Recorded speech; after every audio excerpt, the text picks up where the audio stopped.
Boa tarde a todas, então sejam bem-vindas aí a mais um encontro, né, do Grupo Benditas do Pai, um encontro mensal, e hoje, aprendendo o que é bom com a Dona Marielza, né, uma fofa, uma bênção, vocês vão conhecer com o tema Quando o Marido Adoece. O objetivo desse encontro são dois. O primeiro é o que está em Tito 2, de 3 a 5, que diz assim: quantas mulheres idosas, semelhantemente, que sejam sérias em seu proceder, não caluniadoras, não escravizadas a muito vinho, sejam mestras do bem, a fim de instruírem as jovens recém-casadas, a amarem ao marido e a seus filhos, a serem sensatas, honestas, boas donas de casa, bondosas, sujeitas ao marido, para que a palavra de Deus não seja difamada. Então, o que nós estamos fazendo nesses encontros é aprendendo o que é bom com essas mulheres mais experientes, que a Bíblia chama de mestras do bem, né? Elas às vezes ficam um pouco incomodadas com esse título, e mestras do bem, né? Mas todas elas nos ensinam com as suas atitudes, com a sua vida. Então, por isso esse encontro acontece. E o outro motivo é o que está escrito em Romanos 13, 7, que diz: pagai a todos o que lhes é devido, a quem tributo, tributo, a quem imposto, imposto, a quem respeito, respeito, e a quem honra, honra. Então, é uma maneira de honrarmos, né, e respeitarmos essas mulheres que, né, há tantos anos vêm servindo ao Senhor e têm dado bom exemplo e têm nos ensinado. Então, por isso, nosso momento aqui de homenagear hoje a Dona Marielza, né, por tantos anos aí na luta, na batalha, e sendo um grande exemplo para nós. Dona Marielza, né, casou-se com o senhor Adermando de 31 de maio de 67, então eles vão fazer, daqui a 6 dias, né, eles vão fazer 57 anos de casados. Ela é mãe de 5 filhos e avó de 9 netos. Dedicou os últimos 45 anos da sua vida para cuidar diariamente do seu marido acidentado. Então, nós vamos conhecer um pouquinho da história da Dona Marielza. Quem vai fazer esse bate-papo aí com ela vai ser a Poliane, que é uma das noras da Dona Marielza, né? Aliás, a única nora, né? Porque o resto é tudo genro. Então, é a única nora da Dona Marielza, a Poliane, casada com o Juninho. Então, pode começar, Poliane. A nora mais legal, tá, Fernanda? É a melhor que está tendo. Eu tenho uma cunhada que fala que é a nora que ela mais ama. É desse jeito. Mas você é muito amada mesmo, Poliana. Pode ter certeza que você é muito amada por todos nós. Você é muito amada de todos nós. Então, gente, boa tarde, né? Eu sou Poliane. Eu fui convidada pela Fernanda para entrevistar a Dona Marielza sobre esse tema, né? Quando o marido adoece. Antes da gente entrar no tema, nós vamos voltar um pouco lá quando a Dona Marielza era pequena, e ela vai contar para a gente um pouco dela, um pouco da família dela, como que foi a infância, quantos irmãos, o nome dos pais, quantos irmãos tinha, como que foi essa infância, onde que ela nasceu.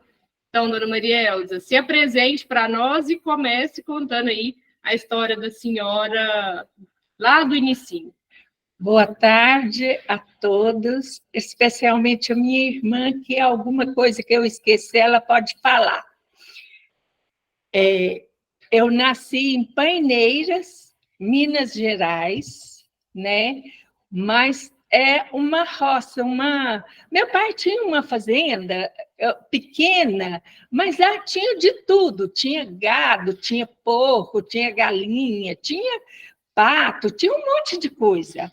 E nós vivíamos, era desse trabalho do meu pai com a gente.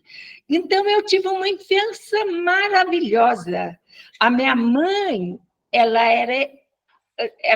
exigia que a gente trabalhasse muito, levantasse cedo e cuidasse do serviço, mas ela era uma mulher dedicada e muito boa.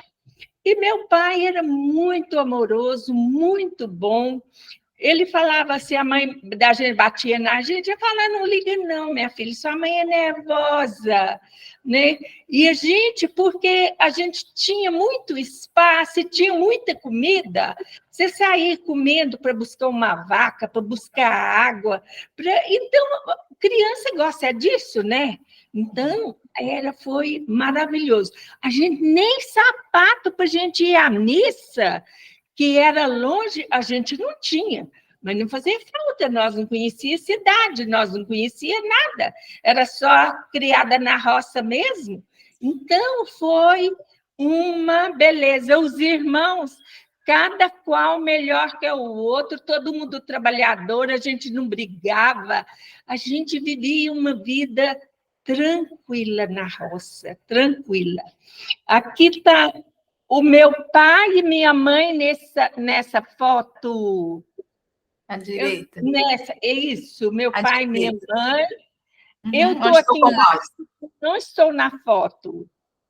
Está dando para ver? Abre mais ela um pouco. O meu mouse funciona aqui, Renata? Fernanda? Não, não funciona. Então, esse casal aí, no canto superior direito, os pais da dona Maria Elza, a de baixo é ela, e no lado esquerdo, essa foto maior, são todos os irmãos. São todos meus irmãos. Do mais velho ao mais novo, a tia Cláudia está aí também. A tia Cláudia é essa novinha aqui, de vestido com cinto vermelho. Aqui. Aqui a tia Felícia. A gente não está vendo a foto, não. Como é que é? A gente não está vendo a foto, não. Você não está vendo, não, Cláudia? Não. Para mim dava para vocês verem. Todo mundo está vendo? Espera só um pouquinho. Ninguém está vendo a foto?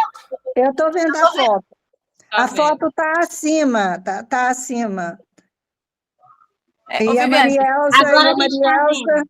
Maria Elza está do lado em outra foto, e meu pai e minha mãe em outra foto também ao lado. Mas escaneou eles juntos, então a gente ficou parecendo que está na mesma foto, mas nós não estamos. Meu pai chamava Silvestre, minha mãe Geralda, meu nome é Maria Elza.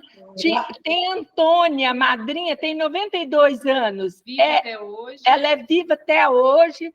A Genor, 90 anos, é viva até hoje. Edmundo, Geraldo, João, todos eles são vivos. Agora, o Celso é vivo, esse de barba aqui, o Tonho é vivo, Cláudia, a minha mãe está no meio, e a tia Felícia, a Terezinha é minha irmã de criação. E esses dois ao lado da tia Felícia e ao lado do João, eles já faleceram. Então, são quantos irmãos, dona Maria? Nós somos 3 irmãos vivos, não, 3 irmãos, já foram 2 embora. 2 estão com o Senhor.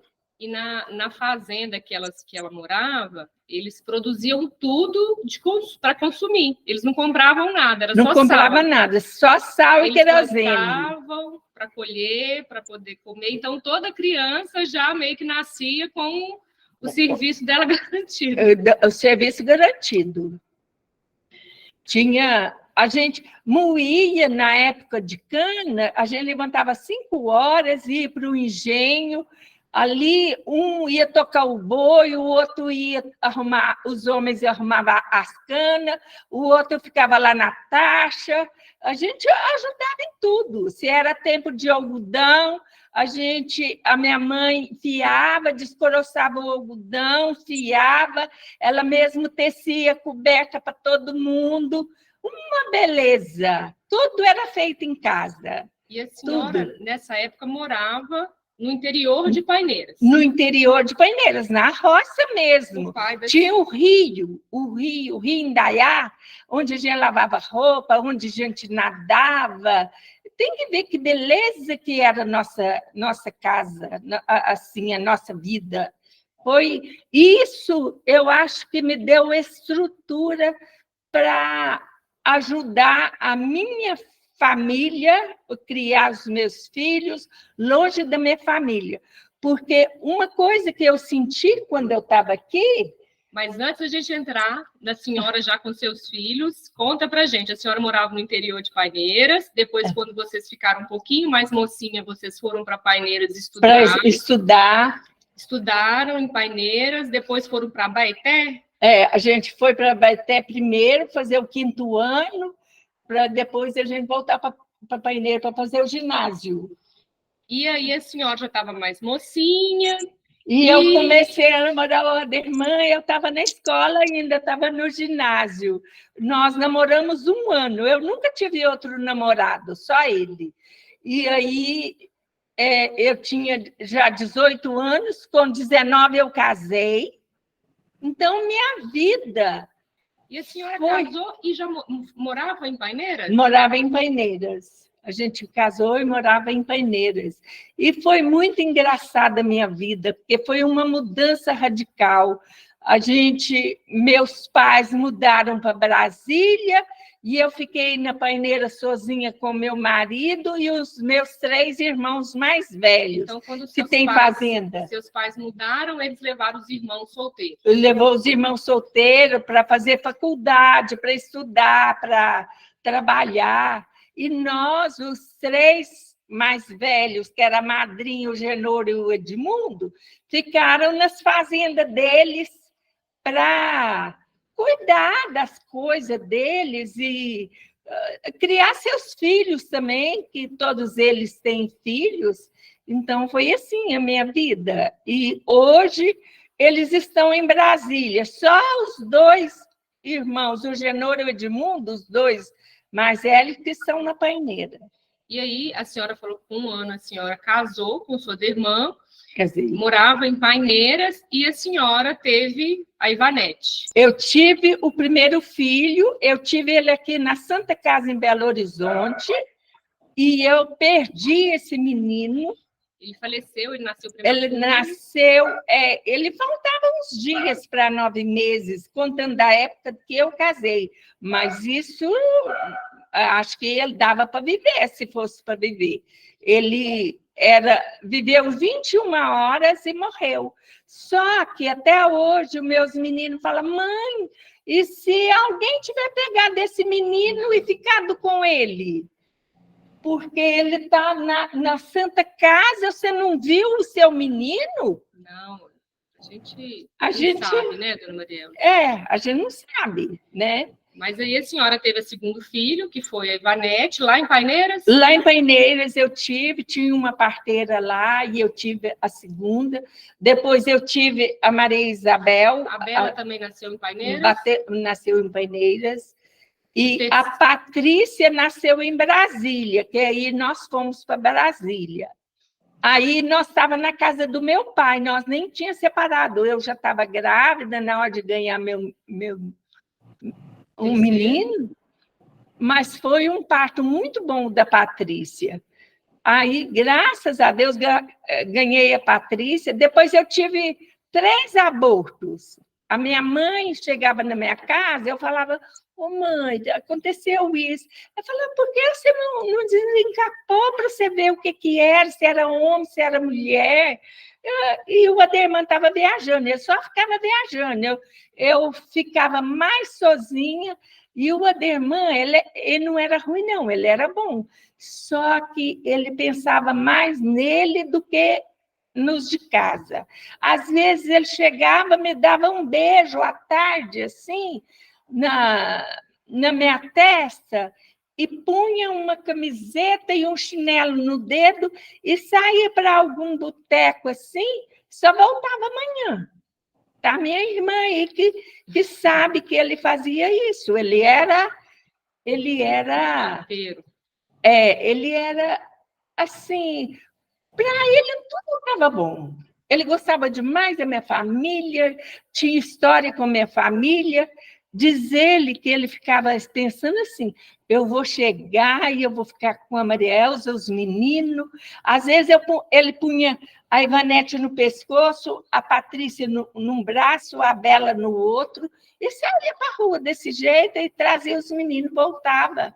Ele era assim, ele não ligava muito para a gente, assim.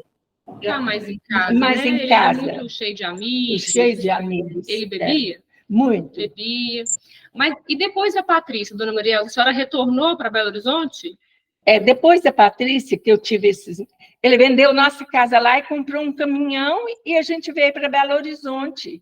Aí, esse caminhão pegou fogo, acabou, Ele entrou na Cometa e lá na Cometa... Ele era motorista, então, da Cometa. Lá na Cometa ele acidentou. Então ele sofreu acidente. Ele sofreu um acidente. Eu estava grávida do Júnior, do meu quarto filho. E aí a senhora estava grávida do Juninho, que é o meu marido, e a senhora tinha 3 crianças, né? A Ivanete tinha quantos anos? 9. 9, a Bela 7 e a Patrícia 5. Grávida de 4 meses. Como que foi o acidente dele? Conta pra gente. Ele vinha de São Paulo para cá e numa subida que ele ia subir na 381 perto de Lavras, aí foi um caminhão daqui de Belo Horizonte carregado de ferro gusa e um motorista que contou para nós, ele chamou o homem que era o passageiro que dava as passagens. Como que chama aquela pessoa que recolhe os bilhetes? Que recolhe os bilhetes dentro do ônibus? Falou, corre aqui, vem aqui, que você vai vir um ônibus, você vai vir um acidente, vem um ônibus da Cometa agora, e esse ônibus vai bater nesse caminhão, porque esse homem ou está bêbado ou está dormindo. Aí eles viram o acidente. Meu marido foi com acostamento. A ferragem entrou, né, no ônibus. O caminhão entrou até a 20ª cadeira dentro do ônibus. E o senhor Aderman era o motorista? O Aderman era o motorista, o Aderman voou fora. O passageiro que estava atrás dele morreu. Os outros quebraram perna, braço, machucou, mas foi umas 5 pessoas só, assim, que machucou mais grave. E um ferro atravessou a perna dele. Quebrou a perna do Aderman, um ferro.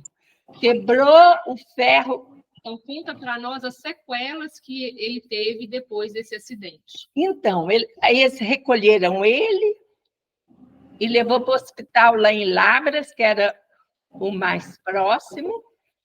E lá, quando os médicos foram fazer a cirurgia da perna, tirar a perna, amputar a perna, ele teve choque anafilático e ficou cego, sem falar, não dá conta de pegar nada, não dá conta de sentar. Acharam que ele ia falecer e não fizeram nele fisioterapia. Ele ficou durante 6 meses em coma e ele atrofiou as mãos, atrofiou os braços, e aí ele não tem hoje o movimento das mãos também. Não tem. Ele não tem os movimentos das mãos, ele atrofiou, porque o médico falava, ele vai ficar como um pedaço de algodão ou como um pedaço de madeira. Nossa, mas a senhora ainda está grávida? Uai, por que a família da senhora não vem ficar com ele aqui? A minha família não morava aqui, todo mundo morava longe, então eu fiquei lá com ele. E como que a senhora se sentiu, dona Maria Elza? Nessa circunstância toda, um marido no hospital, 3 filhos, grávida de 1. Olha, eu sempre confiei em Deus, eu sabia, e minha irmã Cláudia, que está aí, ela sabe que existe Deus, só que a gente não era servo, eu não era serva do Senhor. Você era católica? Eu era católica. Não praticante, né?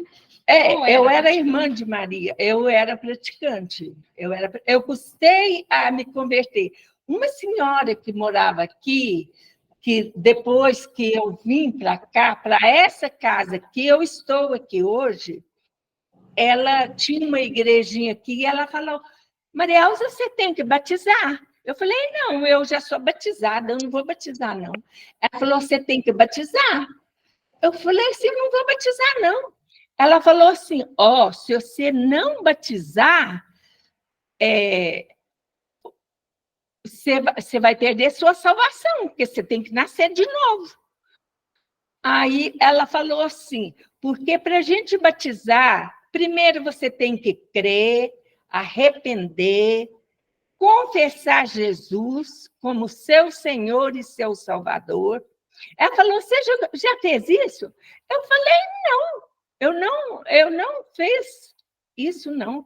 Ela falou, então, o seu batismo não valeu. Falei, minha mãe me levou, eu era novinha, e eu fui lá e eu não lembro de nada. Aí ela falou, então, seu batismo não valeu. O batismo, você tem que crer primeiro, arrepender, e depois ser batizado. Eu falei, eu fiquei assim, e frequentava essa igreja. E lá, ela falou, você tem que batizar. Aí, quando veio um homem arrumar a minha casa aqui, ele era meio doido, o Edmundo. Acho que aqui ninguém conhece ele. Já está na hora de eu falar do Edmundo, né? Tá, pode falar.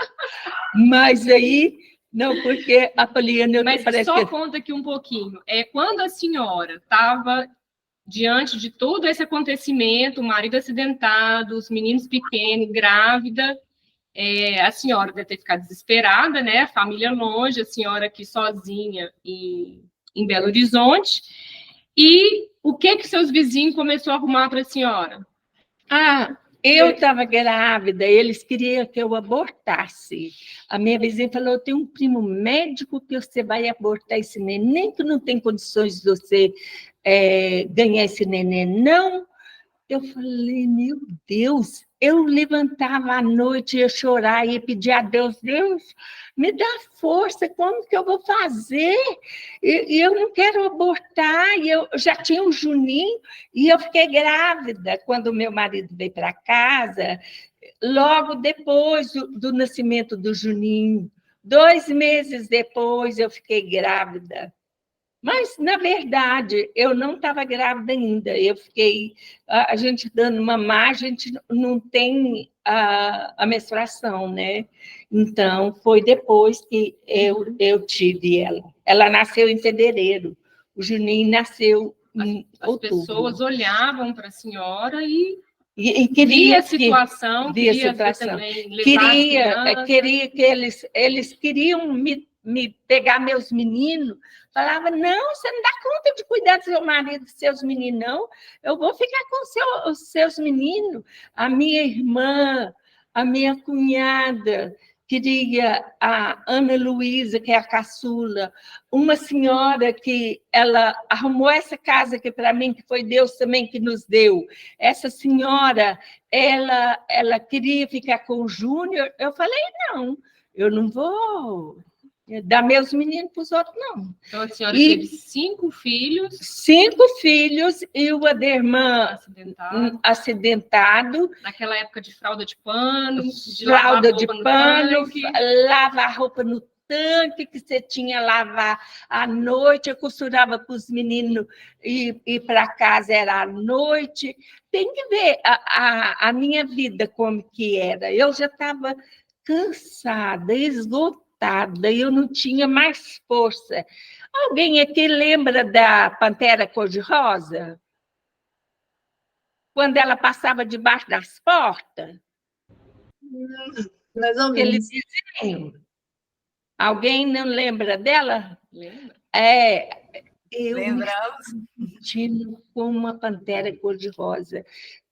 Agachadinha, de peso, porque eu achava que eu tinha que dar conta do Aderman, dar conta de cada filho na minha vida. Então, essa é um engano da gente, porque quando você não conhece a Deus, você tem que deixar nas mãos do Senhor. E aí, dona Maria Elza, na senhora, nesse fardo, nesse cansaço, quem que apareceu aqui na porta da senhora?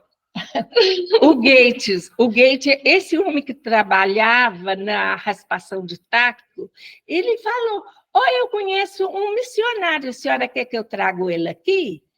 Eu falei, pode trazer. Eu já tinha escrito para 3 igrejas, a James Swegert, a Igreja Batista e a Igreja... Ela tem 2 nomes. Deus é amor. Deus é amor? Não, não é Deus é amor. Mas a senhora escreveu cartas para a igreja, É, a situação da senhora, escrevi... teve resposta? Não, por causa dessa dona mesmo. Essa, que ela falava, não, ser cristão não é desse jeito, não. Então, para mim, foi muito difícil, sabe? E aí, ele apareceu aqui com o Gates e a Rebeca, ele naquela sujeira, e o Gates naquela limpeza, mas a Rebeca, clarinha, eles entraram e em casa, e eles ficaram cuidando de nós 20 anos. A gente indo na igreja na quarta-feira, no sábado e no domingo, e na quarta-feira ele vinha aqui em casa, fazer o grupo aqui em casa. A senhora começou a estudar, então, com o Gates? A gente começou a estudar com o Gates e a Rebeca, e nós batizamos, né? Graças a Deus, foi tudo assim. E a senhora nota uma diferença na vida da senhora depois de conhecer uma igreja, de começar a fazer parte de uma igreja? Gente, foi incrível, porque eu era acostumada com uma família grande. E uma coisa que aconteceu foi ver minha casa cheia de irmãos. A igreja é muito importante para mim. Eu sinto falta dos irmãos. Eu convido os irmãos. Nem sempre dá para mim ir à igreja, mas uma coisa é que se alguém tiver aí e não tiver assim, aquele relacionamento com os irmãos, porque acha que a igreja não é assim. Não. Gente, a igreja é muito importante para as nossas vidas. Muitas vezes Deus, ele age na nossa vida. E ele age, na igreja, né? O Senhor age através da igreja. Participa dos cultos, participa das aulas, participa de todas as atividades que tem, vai orar com uma irmã, vai passar tempo com uma irmã que é mais velha. Eu tenho a minha casa, eu fiz um quarto aqui para minha família, para as irmãs. Quem quiser vir dormir aqui em casa para a gente conversar, para a gente orar, pode vir. Minha casa está aberta. A gente tem um culto aqui na minha casa, quinta-feira, que é uma bênção. Tem dia que... Tem que ver, graças a Deus. Então, eu estou convidando vocês. Eu amo os irmãos e amo a igreja como parte da minha vida, da minha existência. A senhora também permitiu a igreja entrar na sua casa, né, dona Maria Elza? A senhora...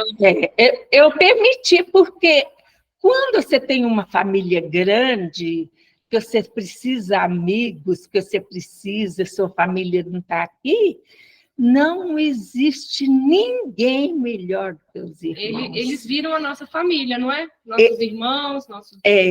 A minha nora foi para Portugal, passou 2 anos em Portugal. Lá também ela não tinha família. Mas ela tinha a igreja, tinha os irmãos, o conforto, sabe? Então, em todo lugar do mundo que você for, lá tem a igreja, você está acolhida, você está nos braços do Senhor. Então, congregar é uma bênção, né? Congregar é uma bênção, porque se você não congrega, as pessoas vão falar: eu não conheço fulana, não, ela nunca apareceu lá na igreja. Como que os irmãos vão te conhecer? Aproveita essa oportunidade que você tem, que a igreja dá para nós.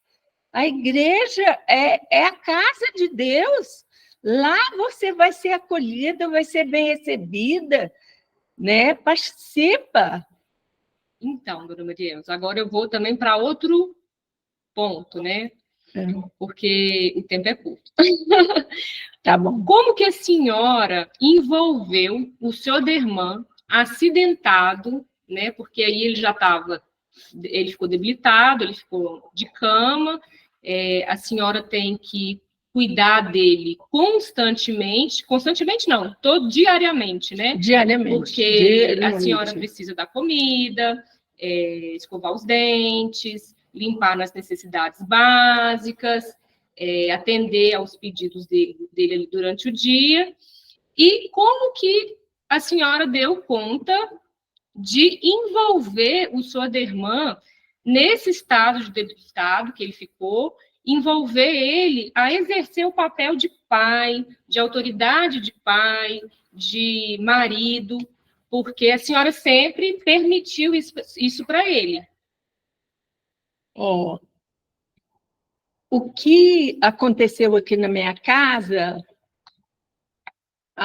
eu estou com um versículo aqui na minha frente, eu vou falar ele primeiro, porque eu já falei o estado que eu estava. Da Pantera Cor-de-Rosa. Da Pantera Cor-de-Rosa. Mateus 11, 28 e 29.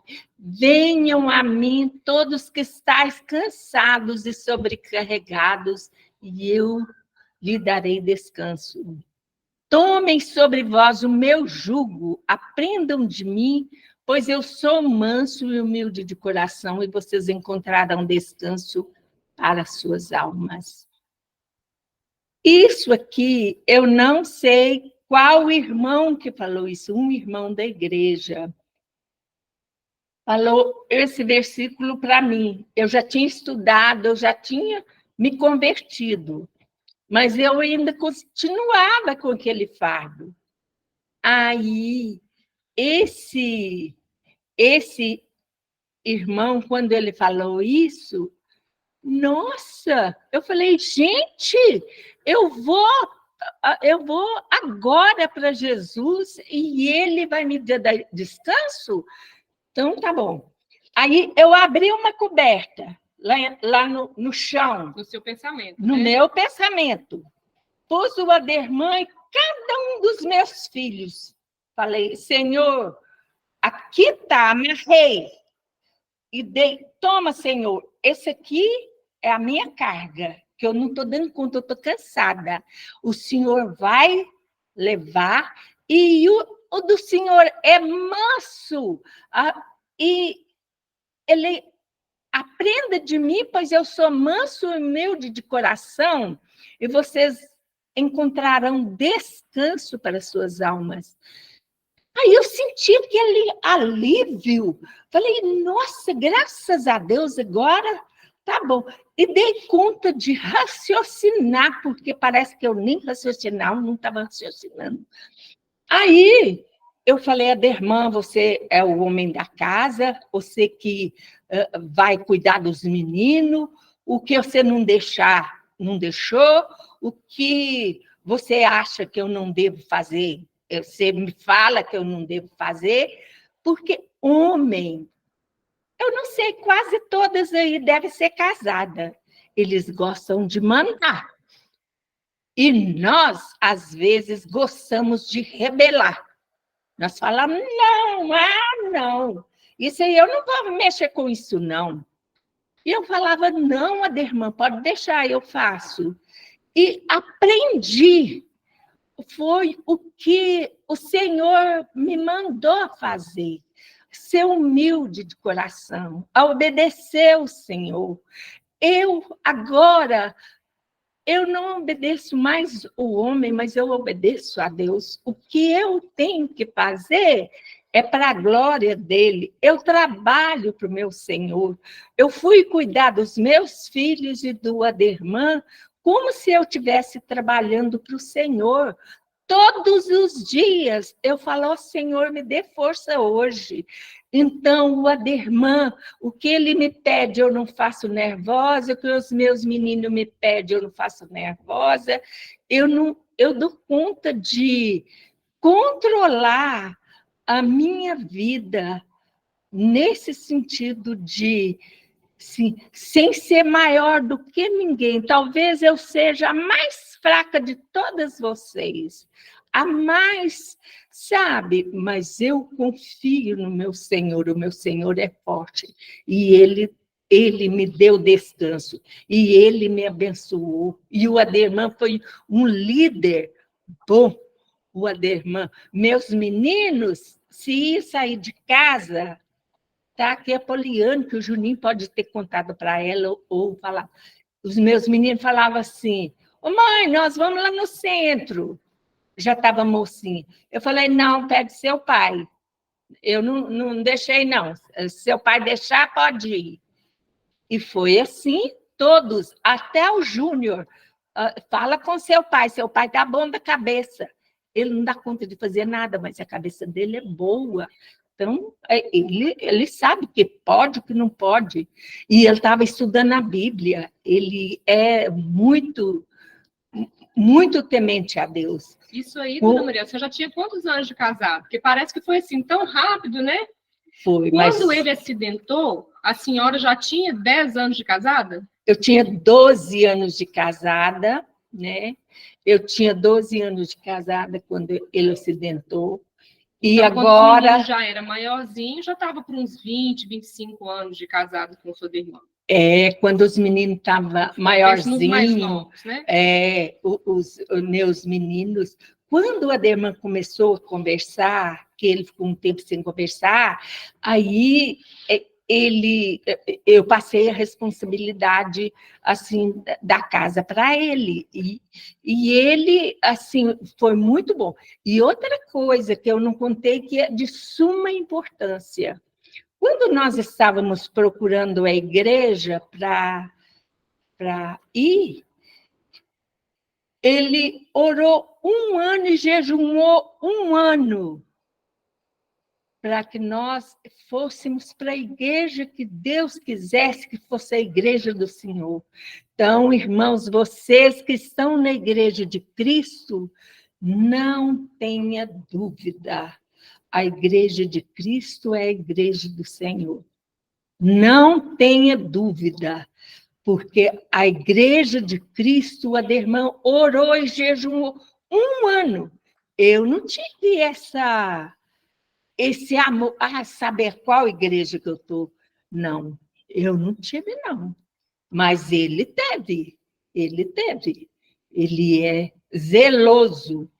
Então, graças a Deus, para a honra e para a glória do Senhor, eu estou aqui para contar essa história que passou conosco.